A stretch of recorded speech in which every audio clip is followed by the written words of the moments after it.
One of the realities of working in Photoshop is sometimes we get images that just don't fit into the category of like, oh look, she's standing on a white background, or there's a nice solid blue background, something that's not going to be easy. And this is a good example. I want to make the sky more intense, which means I need to select it first. Well, I'm not sure offhand what automatic selection tool I could even try to use, because Magic Wand or Quick Selection Tool probably is going to do it. Even Select Color Range, which often does a pretty good job for us. Here, as we can see, the problem is it's doing a pretty good job, but then I have to start to add in the clouds, and I'm still missing some pieces, so there will still be occasions where that doesn't quite work. So one of the possible solutions, and we'll look at this in a couple of different examples, is how we can make a channel-based selection. Now, in an earlier class we talked about how to save your selection as a channel. So just as a review, not that I would do this, but if I'd made a selection and I said save selection, clicked OK, and then looked at my channels palette, you would see this thing called Alpha 1, which means it's that additional channel, and it is a mask.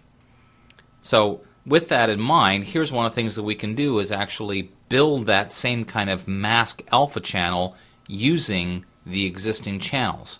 And what we do here in the channels palette, we can look at each of the three channels, red, green, and blue, and try and find one that's already giving us a head start towards what we need. When you think about it, what we need is all this sky and clouds to be white, the branches and the wall to be black, because that's what our mask would eventually look like. So as I look through them, in this particular case, it looks like the blue channel is the one we're going to use, and quite often it is. Often the blue channel is the one we want to use. Now, this next step is incredibly vitally important, and that is we don't want to work on the blue channel, we want to duplicate it. So we take that blue channel, or whichever one we happen to choose for our photo, drag it on top of the new channel icon, and it'll say blue copy. That's incredibly important at this point that that's what we're working on, because if you worked right in the blue channel, you would completely wreck your photograph, which we don't want to do. So at this point, we're working on this channel, and we're trying to push it towards this idea of black and white.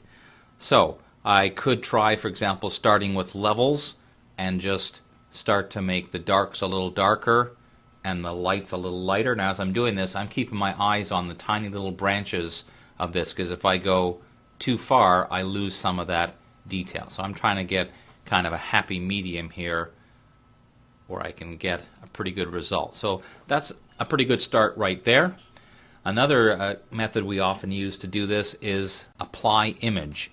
The apply image command will allow us to take this blue copy and try commands like overlay or multiply. Now, I generally use overlay, and the reason is overlay makes whatever's dark a little darker and whatever's light a little lighter. So since that's what we're heading towards, you can see it's already doing a pretty good job. And sometimes you can do it once, doing it a second time, it'll remember the same settings, will look like it's done a pretty good job.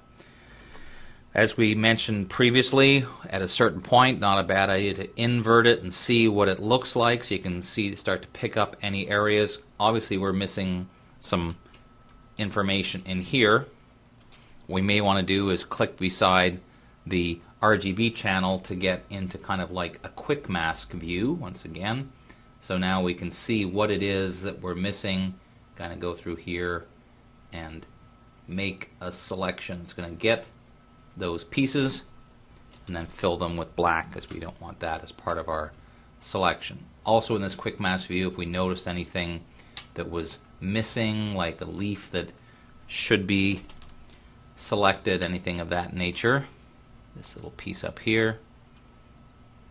So as you can see, some recurring themes here. Even though we're doing a channel-based selection, as we're building it, we're taking advantage of this kind of quick mask view to see how we're doing. That looks pretty good. If I was concerned over any areas in the sky, maybe there's a little bit of gray still there, what I would do is take my paintbrush with white as my foreground color and the blend mode as overlay, and just paint in here. And you notice how I'm not painting anything black, because all that overlay mode will do is take anything that's a very light color and make it light a little. So eventually we get to a point where that looks pretty good. We're going to load that as a selection, Command or Control, click on it, and then click back on the RGB channel before we go to the Layers palette. And then we'll do whatever it is we're going to do. In this case, let's use a hue saturation adjustment layer and really push up the saturation. Now, just to show you, I'm going to change the color of the sky, and notice how it's really only changing the sky. The leaves and the branches and the wall are not changing because of the accuracy of our selection. Let's get it back to a more typical color, but again, we're going to boost the saturation and maybe darken it up a bit just to give us the look that we want. And as always, this has worked and looks pretty realistic because of the accuracy of the mask. So let's bring back one of the images we used before. I know you're getting tired of this, but just for comparison purposes, you saw how we were able to select her using color range. Well, let's take a look at this method and see. Once again, it looks like the blue channel is the one we want. Duplicate it. Use levels to darken up one end and lighten up the other. I'm not going to expect it to be perfect yet because I still have some work to do.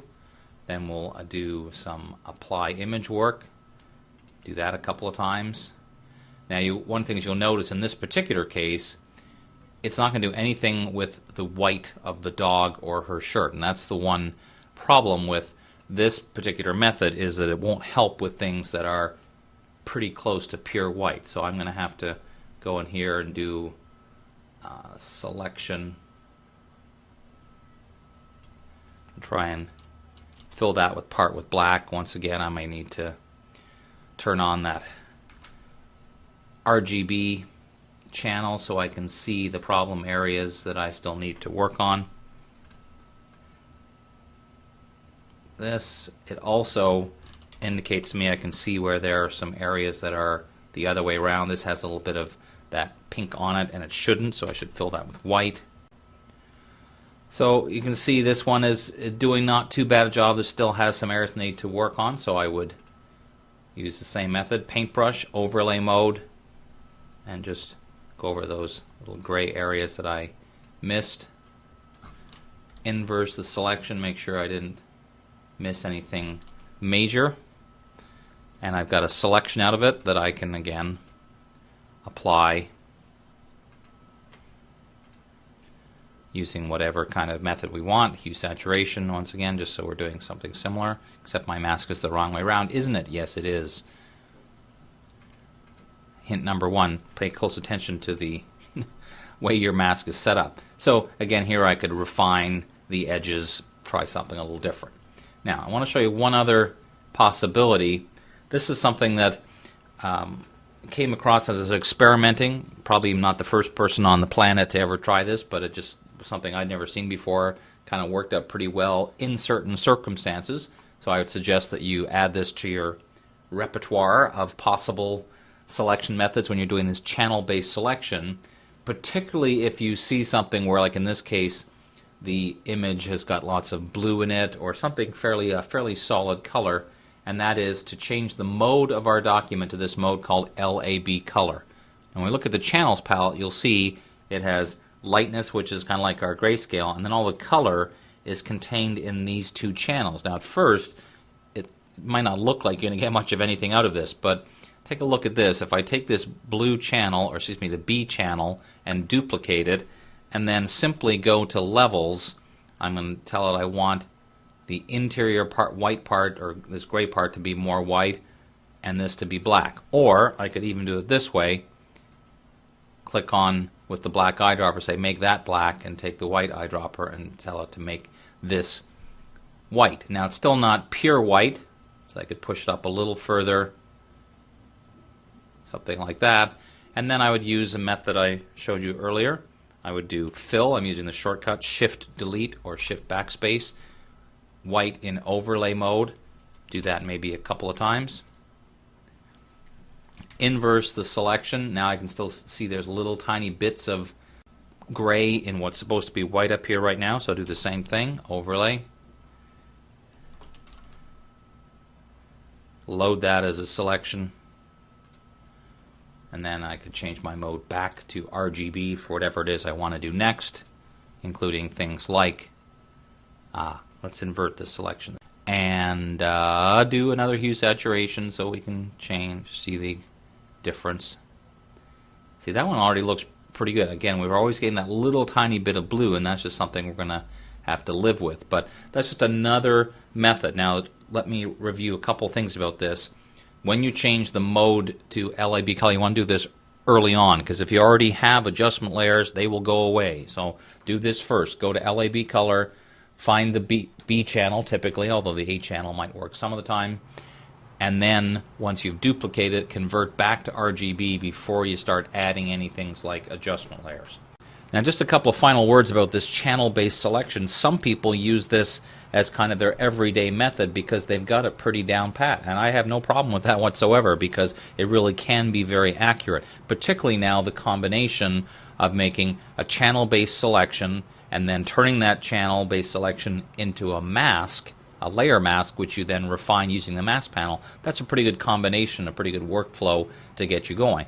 Having said that, particularly if you have an image like this one or one similar to it where you do see some fairly solid colors, I would probably try color range and tools like it right away just because it can be pretty automatic. And then if need be, if it doesn't work, then use this channel-based selection as another possible option.